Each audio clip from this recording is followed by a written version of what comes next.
Obrolan pagi masih bersama saya Zaki Yusuf dan juga ada Mr. Dani selaku konsul kehormatan Jerman yang ada di Medan. Masih seru perbincangan kita 1 jam ini. Saya masih mau menyapa Anda yang mendengarkan kita langsung dari www.moveonlineradio.com dan yang menyaksikan kita langsung juga dari channel YouTube Move Radio Official. Segmen ketiga ini banyak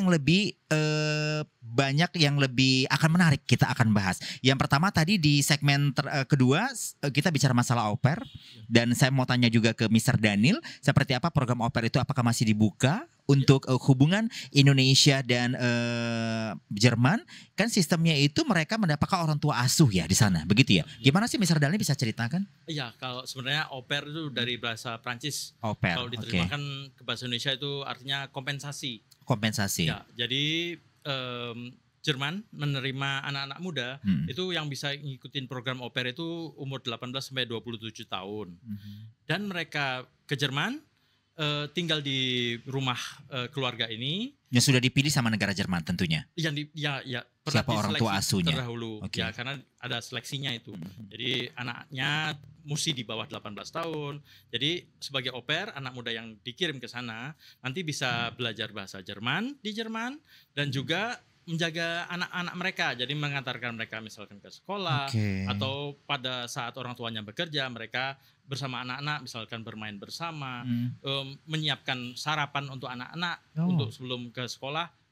Itu tugas au pair. Au pair. Sebagai au pair sendiri per tahunnya mendapatkan kira-kira 840 euro untuk belajar bahasa dan tambahannya sebagai uang saku itu saya catat di sini kira-kira 280 euro. Berapa rupiah sih? Kalau dikalikan 16.000, ya kira-kira lumayan juga. Jadi mereka bisa mengikuti kegiatan di masa liburnya. Mereka mendapat libur nih.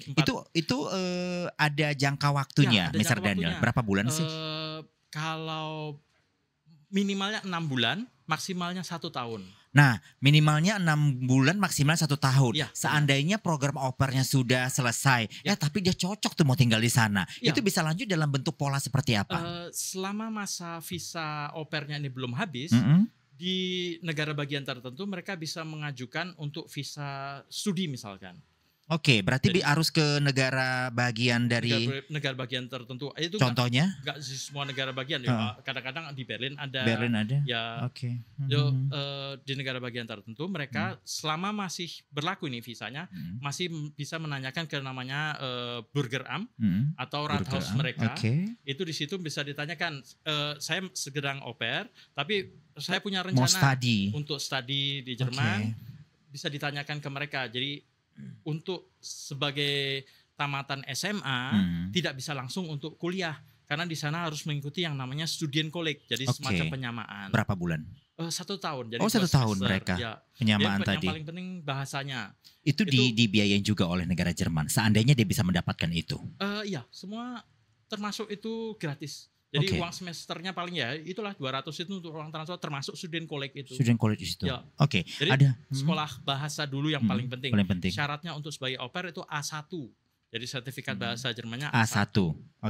Ada pertanyaan dari Tartan di Tambrin mau nanya, untuk disiplin ilmu apa yang paling difavoritkan mahasiswa Jerman itu ya Mas ya? Soalnya saya berencana ingin kuliah di Jerman. Ya, banyak sekali. Banyak kalau di Jerman teknik biasanya. Saya tahunya sih teknik yang paling cukup berkembang ya di sana ya. Tapi di sana juga ada banyak universitas khusus untuk seni. Sosial gimana? Sosial ada juga banyak. Jadi untuk yang namanya Wirtschaft Informatik itu sangat diminati. Fashion gimana? Fashion sangat bagus. Ya, karena di sana juga banyak sekolah-sekolah seni, misalkan UDK juga tentang fashion juga ada. Jadi UDK itu ada di Berlin, universitas khusus yang untuk di bidang seni. Jadi seni termasuk juga fashion, termasuk juga musik. Jadi, luar biasa. Kalau di sana mengenai fashion, pernah saya kalau yang tinggal di Berlin pernah dengar namanya Fashion Week in Berlin. Ya itu ada juga. Jadi kreativitas seni dan mengenai fashion banyak didukung juga di sana. Di Jerman ya. Oke, tadi sudah bicara masalah program offer juga, sudah dijelasin oleh Mr. Daniel juga. Dan yang ingin coba ke sana barangkali nanti mereka bisa tahu banyak informasi lagi tentang Jerman itu di mana sih Mr. Daniel? Kalau untuk studi www.studyingermany.de itu di situ ada banyak informasinya baik mengenai universitas yang ada, jurusan apa yang mau dituju. Study dash itu minus. Oke. Oke. Ya, study in dash Germany.de. Oke, di situ nanti bisa dilihat informasi-informasi apa saja ya, termasuk beasiswa juga ada di situ ya. Termasuk beasiswa juga ada. Ya, baik. Nah, saya ingin berbicara ini mungkin terakhir ya. Saya ingin coba tutup sebenarnya apa sih yang bisa kita pelajarin Indonesia dengan Jerman. Saya mau bicara tentang disiplin sebenarnya. Seberapa disiplinnya orang Jerman ini? Ya, menurut saya sih sangat disiplin. Anda merasa di Jerman sangat disiplin? Ya, karena semua baik itu kegiatan di universitas maupun di kehidupan sehari-hari sangat diperlukan kedisiplinan. Kalau di universitas ada namanya 15 Minuten akademische Minuten. Aduh, hancur kita nggak tahu itu apa ya, Mister. Jadi dikasih waktu 15 menit untuk sebelum mulai kuliah, semua mahasiswa mesti ada di ruangan tersebut. Jadi kompensasinya sangat sedikit. Jadi pokoknya semua mesti tepat waktu. Saya bayangkan berarti sistem parenting Jerman itu kepada anaknya pasti mengedepankan kedisiplinan itu juga. Apakah itu bisa menjadi jawaban makanya Jerman sampai sekarang begitu kuat dan juga cukup struggle dalam berbagai keadaan, ekonomi juga bagus semuanya. Apakah karena disiplin itu? Termasuk itu juga. Jadi kegiatan sehari-hari, misalkan kita mau ke sekolah nih, naik bus. Kalau busnya telat, datangnya tepat waktu dan kita tidak, kita bisa ya ditinggal busnya, kita nunggu 15 menit lagi baru busnya datang. Ya itu sangat kalau karena kedisiplinan itu bagi warga Jerman adalah sesuatu yang hakiki. Jadi apapun itu kita janji dengan orang mesti tepat waktu. Ya, baik. Satu lagi saya ingin coba untuk berbicara tentang kalau di Indonesia, mungkin kan Mas Daniel sekarang lagi di Indonesia. Pasti follow dong beberapa Instagram atau juga kejadian-kejadian viral. Mungkin Bapak pejabat ini, Bapak pejabat itu. Yang menurut Anda ini sebuah kedinamisan atau suatu hal yang salah yang perlu diperbaiki? Nah itu semua gimana sebagai perkembangan itu semua sesuatu yang kedinamisan. Banyak flexing di sana sini gitu loh. Itu sebuah kedinamisan.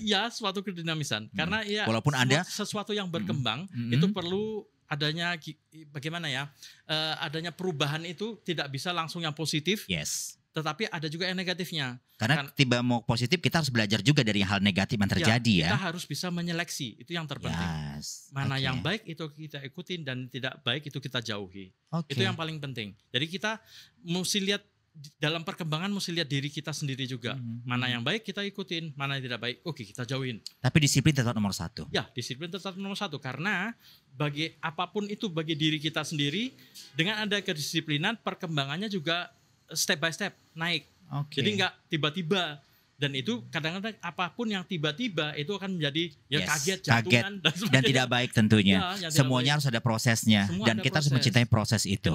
Benar. Dan itu sesuatu yang dari kedisiplinan itu yang pelan-pelan tapi tetap stabil naik ke atasnya. Itu yang sangat mendukung untuk perkembangan yang baik. Waktu kita sudah nggak banyak lagi, saya pengen Mas Daniel untuk bisa memberikan closing statement-nya. Kira-kira apa? Menurut saya perkembangan digitalisasi pada zaman ini di Indonesia sudah sangat pesat, tetapi masih banyak yang dapat dikembangkan kembali. Dan sepertinya masyarakat mesti lebih aware lagi ya tentang perkembangan digitalisasi ini ya. Mesti lebih aware. Jadi bisa ada yang namanya hoax lah dan sebagainya. Kita mesti juga introspeksi diri, benar nggak ini beritanya. Jadi harus punya kemampuan itu. Iya benar. Jadi untuk menyeleksi mana yang cocok untuk kita. Ya itu sangat diperlukan. Dan untuk selanjutnya perkembangan hubungan Indonesia-Jerman juga dapat ditingkatkan. Jadi digitalisasi, perkembangan teknologi, pertukaran pelajar mahasiswa ke luar negeri, termasuk juga ke Jerman, juga sangat penting. Jadi mahasiswa di sini bisa melihat, apa yang ada di sana, mengapa perkembangan universitas teknologi itu bisa terjadi. Yes. Ya, dan juga saya juga sangat mendukung juga pemerintah Indonesia karena sudah aja banyak kerjasama yang dilakukan oleh pemerintah Indonesia dengan pemerintah Jerman. Misalkan melalui program PASH itu juga program win-win dari untuk pertukaran perawat misalkan ke Jerman, pengiriman perawat Indonesia ke Jerman. Jadi ada hubungan bilateral yang baik antara Indonesia dan Jerman. Terima kasih Mr. Daniel. Saya mau Anda ajarkan saya untuk mengucapkan terima kasih dalam bahasa Jerman. Vielen herzlichen Dank. Dankeschön. Oh, Dankeschön. Itu aja paling sih. Kalau ngikutin yang pertama pusing saya nanti bahasanya ya, Mr. Daniel ya. Dankeschön, Mr. Daniel.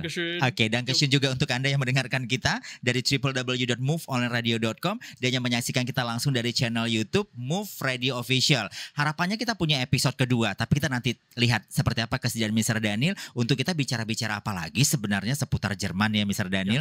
Terima kasih waktunya. Dankeschön ya. Dan Anda juga yang menyaksikan kita, ada produser acara Tegar Manatar, ada tim teknisi Ari, juga ada floor director Wajang Galewa, kameramen ada Malvi, dan kru ada Sadam. Kita semua pamit. Wassalamualaikum warahmatullahi wabarakatuh. Auf Wiedersehen.